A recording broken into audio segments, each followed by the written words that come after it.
మన సైన్యాన్ని దేశ ప్రభుత్వాన్ని గైడ్ చేస్తున్నది ఎవరు చెప్పు దేశంలో?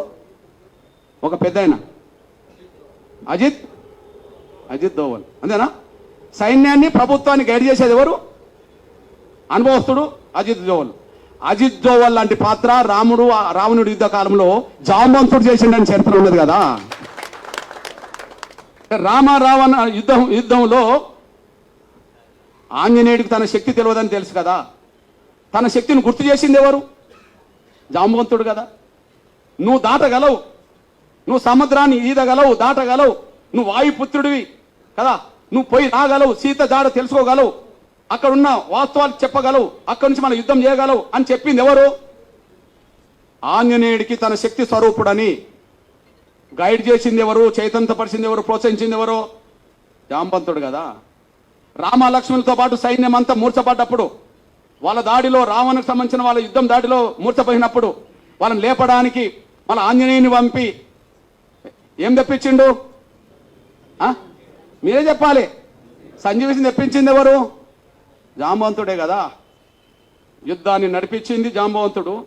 యుద్ధంలో త్యాగాలు చేసింది వానర సైన్యం. వానర సైన్యానికి సంబంధించిన వాళ్ళు గిరిజనులు.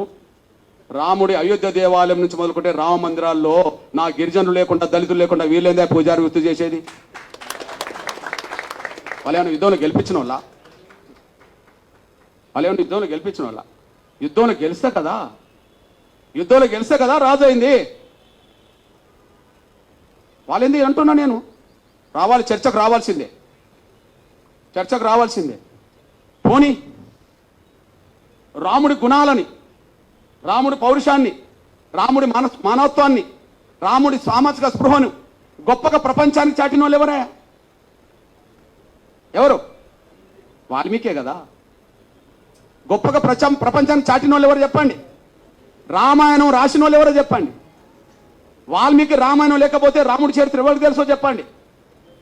వాల్మీకే కదా. వాల్మీకిని మన తెలంగాణలో పోయే కదా, బీసీనే కదా, అక్కడక్కడ ఎస్సీలో ఉన్నారు కదా. పోనీ బీసీ సమాజం అనుకుందాం. నేనంటున్నా, రాముడి గురించి ప్రపంచానికి తెలియక ముందే అందరు తెలిసేలాగా చేసింది వాల్మీకి అయితే, నా బీసీ ప్రజలకు సంబంధించిన వాళ్ళు ఎందుకు పూజారులు ఉండరు రామ మందిరాల్లో? రాముడు యుద్ధం చేసే సమయానికి సీత జాడ కనుక్కొనేలాగా ప్రోత్సహించింది, తెలుసుకున్నది, వీళ్ళని కాపాడే ప్రయత్నం చేసింది మన జాంబవంతుడు కదా, దళితుడు కదా, మాదిగల ఆరాధ్య పురుషుడు కదా. ఈ దళితులకు లేని పూజారి వాళ్ళకెట్లా వచ్చింది? యుద్ధంలో గెలిపించింది మేము కదా, మా ఆదివాసులు కదా. రాముడు గురించి దేశానికి, ప్రపంచానికి తెలిపేటట్టు చేసింది మా వాల్మీకి కదా. వాల్మీకిని బ్రాహ్మణులను ఒప్పుకోమనండి, జాంబవంతుడు మావాడని ఒప్పుకోమనండి, ఆంజనేయుడు మావాడే అని ఒప్పుకోమనండి. వాళ్ళు ఒప్పుకోరు కదా. వాళ్ళు ఎవరు మరి? ఆంజనేయ వారసత్వం వానరులు అవుతానేమో గిరిజనులు, జాంబవంతుడు అయితే దళితుడు, మాదిగా. వాల్మీకి పోయా.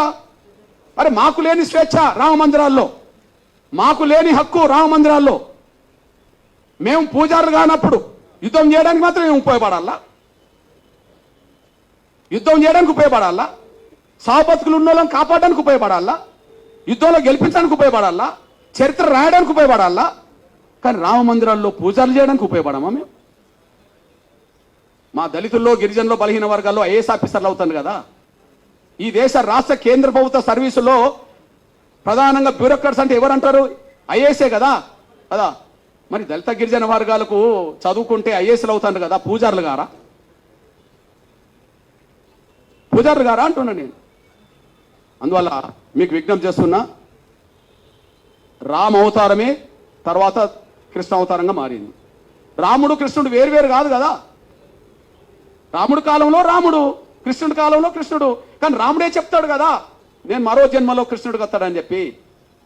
మన నమ్మకం మన విశ్వాసం. నేను అంటున్నా, కృష్ణుడు ఎవరా? కృష్ణుడు మా యాదవ, మా బీసీ బిడ్డే కదా. వరుసకు మాకు బావవుతాడు. కాదని చెప్పానండి. వరుసకు మాకు బావవుతాడు కాదని చెప్పానండి.